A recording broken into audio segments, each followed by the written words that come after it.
Te digo la otra, la política dicha desde otro lugar. Queríamos hacer algunas preguntas y que nos dejara algunas reflexiones sobre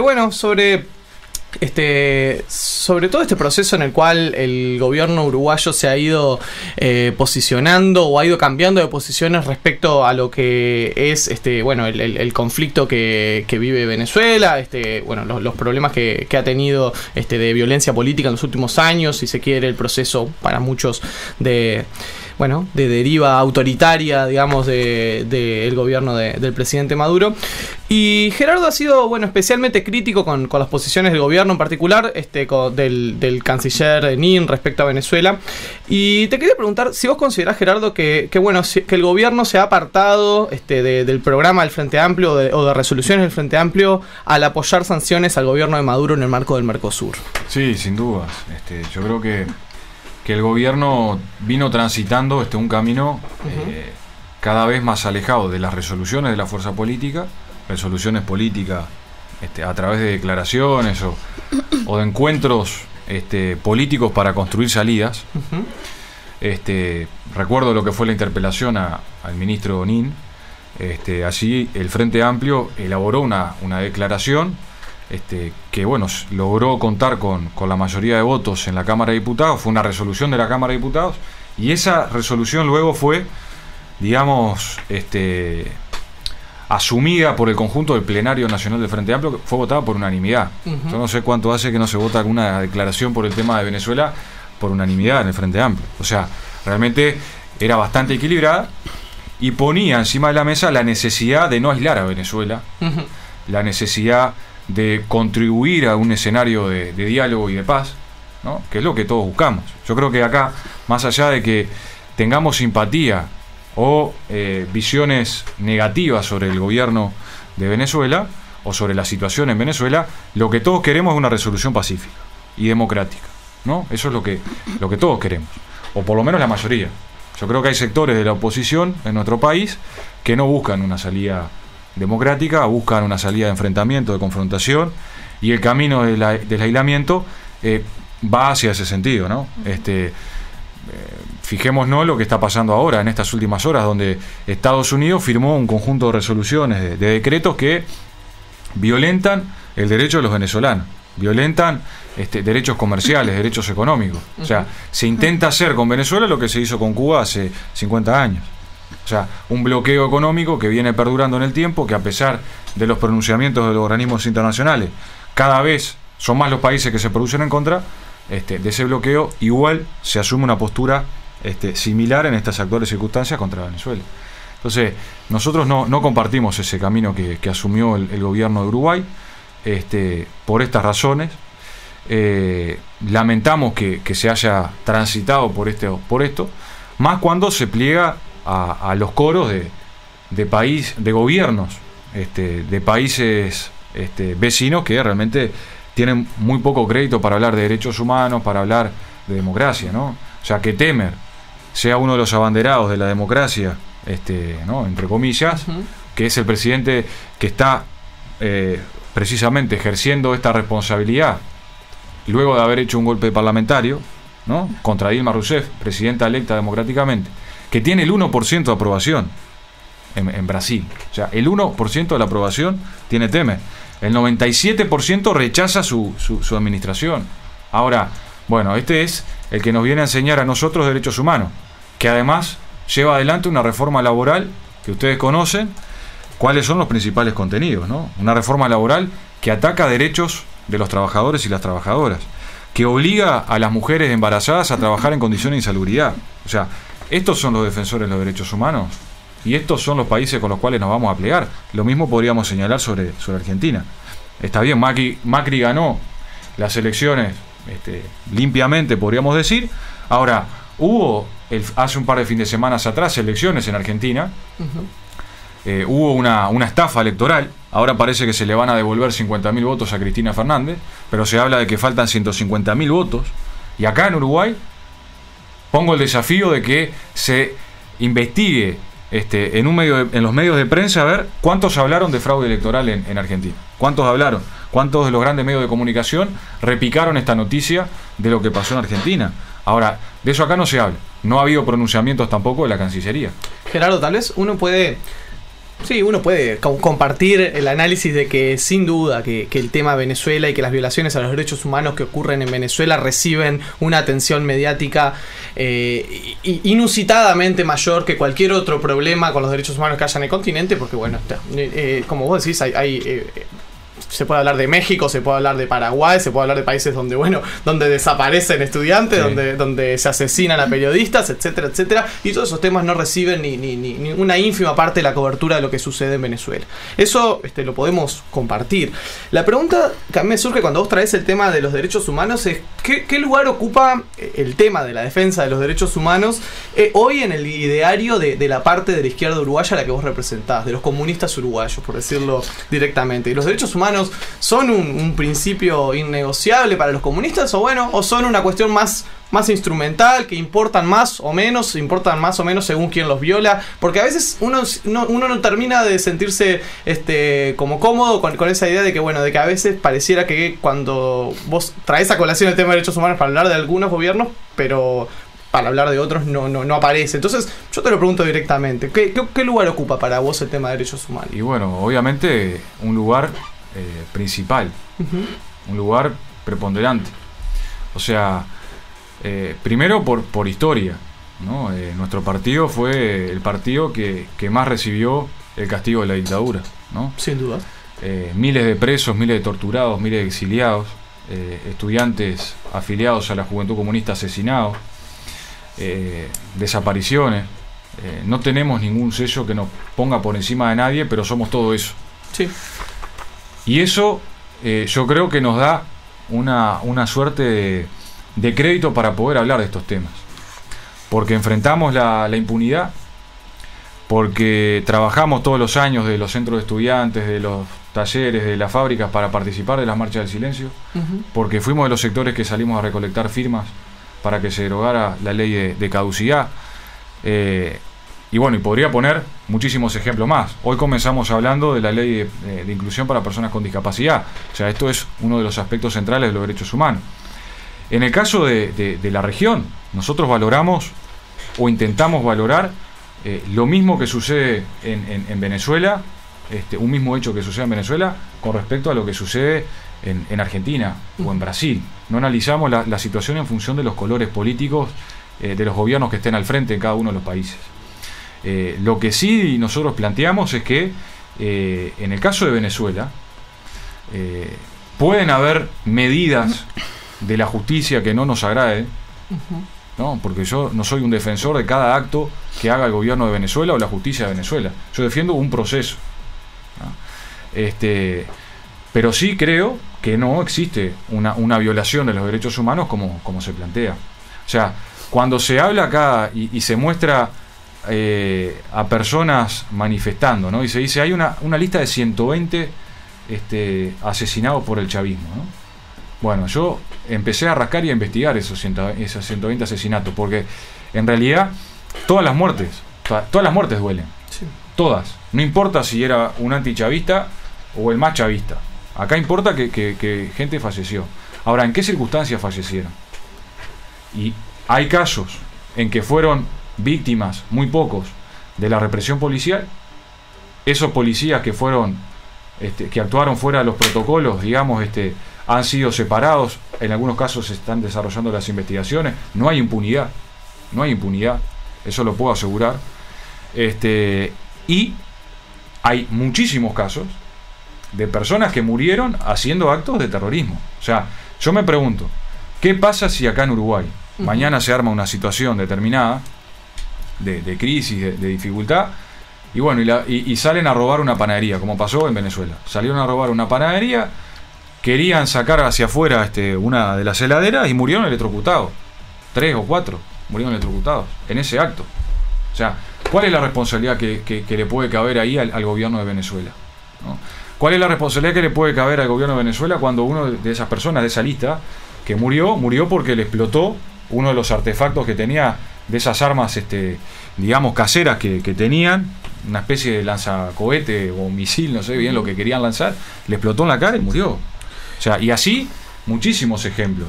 Gerardo, tú tenés una trayectoria de militancia también juvenil, sin duda, Sí. como secretario de la UJC, de militancia estudiantil. Y respecto a la importante represión que sufren algunos grupos de estudiantes hoy en día en Venezuela, de manos de las fuerzas de seguridad del gobierno, ¿no se siente ahí como no hay una identificación, no hay una empatía hacia esos jóvenes que tal vez ideológicamente no sean probablemente no sean comunistas o no estén cerca del pensamiento de izquierda? Tal vez algunos sí, porque hay izquierda no chavista también en Venezuela.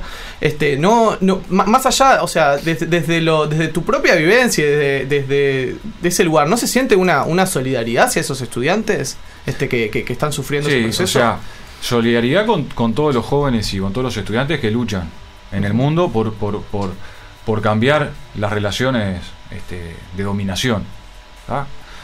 Ahora, hay métodos y métodos, ¿no? Una cosa es el movimiento estudiantil venezolano, que tiene un método pacífico y democrático, y otra cosa son expresiones puntuales del movimiento estudiantil, no son masivas, pero son expresiones puntuales, que tienen métodos, o sea, que en los que se propone matar a otras personas. O sea, ¿y la represión distingue entre unos y otros? O sea, cuando el gobierno saca las fuerzas del orden a la calle, porque los policías no tienen un chip que no les pueda dar, no se manejan por control remoto, a este sí, a este no. Yo francamente, en estos últimos 2 años, yo no he visto represiones a los estudiantes, de la manera que se plantea. Sí hubo hace algún tiempo, hace por lo menos capaz que 4 o 5 años, yo recuerdo una que se dio, pero en estos casos, yo creo que ahí también está el papel de los medios de comunicación, o sea, mostrando como marchas estudiantiles de pobres estudiantes que están manifestando libremente, cuando son muchos de ellos mercenarios, o sea, que viajan desde Colombia hacia Venezuela. El otro día surgió un documento, no lo digo yo, salió en diarios incluso argentinos que se podían catalogar de derecha, donde ponían documentos de la financiación de Estados Unidos a sectores terroristas en Venezuela. O sea, yo digo, ¿qué pasaría en Uruguay? Vuelvo a traer el ejemplo de Uruguay. Si mañana, ¿no? La oposición de Uruguay, por ejemplo, por decir a alguien, el Cuquito Lacalle, en vez de ir a saludar al presidente en el Consejo de Ministros, le tira una pedrada, o le quiere dar un disparo, ¿va a ser un preso político? ¿O es alguien que está intentando socavar aspectos que son legítimos? O sea, esa no puede ser la forma. Y hay un sector de la oposición de Venezuela que es violenta, no es toda la oposición, pero hay un debate muy interesante que estaría bueno proponernos, y sobre todo a aquellos que les gusta andar por internet, investigar la temática, el debate de la oposición en Venezuela. O sea, Freddy Guevara cada vez está más solo. O sea, Freddy Guevara, que es uno de los impulsores de las acciones más violentas, de los trancazos, de los boicots a todos los procesos electorales, está quedando solo. Hay sectores de la oposición que le están diciendo, ese no es el camino, porque ese camino nos va a llevar a un enfrentamiento que es terrible para el pueblo de Venezuela. El camino es la construcción de la democracia, el camino son las elecciones regionales que va a haber ahora en octubre. Bien, y con respecto a eso, por ejemplo, ¿cómo explicás o cómo te posicionás frente a, por ejemplo, lo que fue la alteración del calendario electoral, ¿no? La suspensión de las elecciones regionales? Bueno, también hace poco salió la noticia de que hay algunos candidatos de oposición que no van a poder comparecer en ciertas regiones, que casualmente eran las que había ganado la oposición en las elecciones legislativas. Con respecto a eso, ¿te parece que el gobierno de Venezuela está procediendo de una forma que busque una salida dialogada, en paz, al conflicto? ¿O te parece que tiende más a polarizar la situación, las decisiones que toma? Yo creo que son decisiones que se toman en un momento muy complejo. O sea, insisto en esto, en un momento en donde se le hacen todo tipo de agresiones. O sea, en Venezuela hace 3 años, 4 años, había unas 36 aerolíneas de repente funcionando, 30 creo. Ahora quedan 8. O sea, también hay un cerco, de eso no se habla, o sea, del cerco que tiene Venezuela, el país de Venezuela, que hacen los grupos empresariales. Los grandes grupos empresariales. En este caso que vos planteabas, no hubo suspensión del calendario electoral. Lo que ocurrió fue que se alargó un proceso de validación de los partidos, ¿tá? Que fue hasta, por lo menos, yo no te quiero dar una fecha exacta, pero fue hasta mediados de junio, que el proceso de validación llevó muchísimo tiempo, ¿tá? O sea, llevó más tiempo de lo que se había previsto. El proceso de validación era que, bueno, los partidos que no habían obtenido un determinado porcentaje electoral tenían que juntar firmas y llamar en constitución. Bueno, eso se hizo, se generó cuando se alargó, porque había partidos de la oposición que no habían hecho la validación, y se dijo, a ver, justamente para que puedan participar todos, alarguemos el proceso de validación y que estos puedan presentarse en las elecciones. Y después, respecto a los candidatos, en realidad que pudieran haber sido censurados, yo no conozco los detalles exactos de estos elementos. Ahora, también es cierto que en Uruguay pasa muchísimas veces, ¿no?, de que hay candidatos que no pueden serlo por diferentes circunstancias, porque no presentaron toda la documentación, porque no están en las condiciones para esa responsabilidad que se los proponía. Digo, la Corte Electoral revisa muchísimo, y yo que he estado muchas veces armando listas, les puedo asegurar que se bajan muchísimos candidatos. ¿Cuál sería para vos, Gerardo? Capaz que no los principales, no las figuras. Para ir redondeando con este tema, sí. ¿Vos pensás que puede haber una línea roja a partir de la cual tu partido, tu sector político, le suelte la mano al proceso chavista? Vos hablás de un proceso en el cual, sin duda, que el proceso chavista tuvo importantes logros a lo largo de la década larga en la que estuvo en el poder, pero bueno, si se ve los procesos de los últimos años y un deterioro importante de la vida en general de los venezolanos en todas las dimensiones imaginables, hay algo que vos dijeras, bueno, yo a partir de acá me bajo, o sea, yo no acompaño más. Por ejemplo, cuando pasa, no sé, si el chavismo decide que la asamblea, que el parlamento ya no tiene más las potestades que tenía, y esas potestades se lo va a dar a un nuevo órgano como la asamblea constituyente, electo sin la participación de la oposición, o sobre el poder judicial, no sé, si hay alguna línea roja que dirías. Sí, la línea roja para mí es el día que se aleje de la construcción de una sociedad que busque favorecer a los pobres. ¿No? Y yo lo que vi en Venezuela es que el pobrerío grande en Venezuela apoya el gobierno de Venezuela. Entonces, esa para mí es la línea roja. Los demás aspectos son todos discutibles. Un gobierno para los pobres puede hacer cualquier cosa y vos lo vas a acompañar. Yo lo que estoy diciendo es que ese es el principal aspecto democrático. O sea, porque nosotros tenemos una visión de la democracia que es la electoral. ¿Sí? Es una parte y es muy importante. Yo no la descuido ni le resto importancia. Pero mucho más democrático, de mi punto de vista, es que además de todo eso y teniendo todo eso, los sectores sociales más postergados tengan accesos que antes no tenían. Que se hayan entregado en Venezuela 2 millones de viviendas. Yo pregunto, ¿cuántas viviendas entregamos acá en Uruguay? Por ejemplo, para que las personas que se están inundando ahora en Canelones, a pesar de todo el trabajo que se ha hecho y de todo el esfuerzo que se viene haciendo, no se inunden. O sea, tenemos 80.000 personas en Uruguay en situación de emergencia sociohabitacional desde el año 2010. Se ha mejorado en algunos aspectos, pero en otros no. ¿Cuál es la democracia que nos quiere vender, digamos, el sistema, cuando los que definen la gran política son los grandes grupos económicos? ¿No? O sea, somos libres nosotros, en definitiva, en elegir algunas cosas en nuestro país. Algunas sí, muchísimas no. Por ejemplo, digo, no es un debate teórico ni filosófico solamente. Acá en Uruguay hay un pequeño grupo, pero muy poderoso, que son los que definen la política inmobiliaria en el Uruguay, ¿no? Y nosotros presentamos un proyecto de ley para regular el precio de los alquileres. Y eso no es una forma antidemocrática, que 5 grupos poderosos generen condiciones de exclusión para miles de personas que no tienen acceso a una vivienda digna. ¿Por qué? Porque prima el negocio, prima el lucro, antes que la vivienda como derecho.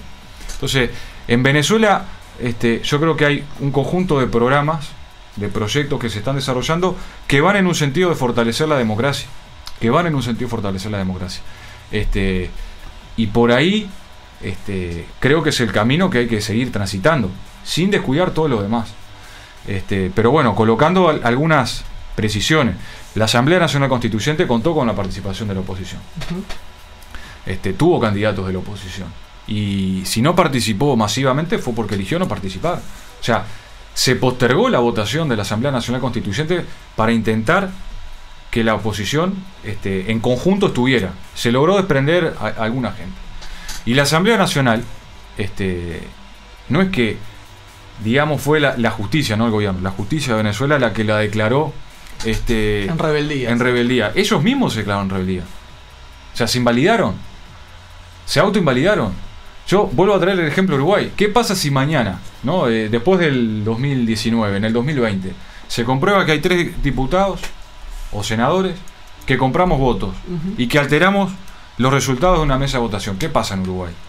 En Uruguay, yo creo que porque tenemos reservas democráticas, la inmensa mayoría de los partidos, sin importar de qué sector son esos diputados, va a agarrar y va a decir, bueno, a ver, muchachos, con estas pruebas ustedes se bajan, no siguen integrando el Parlamento Nacional, y en esa zona, si acá en Uruguay, digamos, fuera por departamento, se daría elecciones de vuelta para ocupar la Cámara de Representantes o la Cámara de Senadores.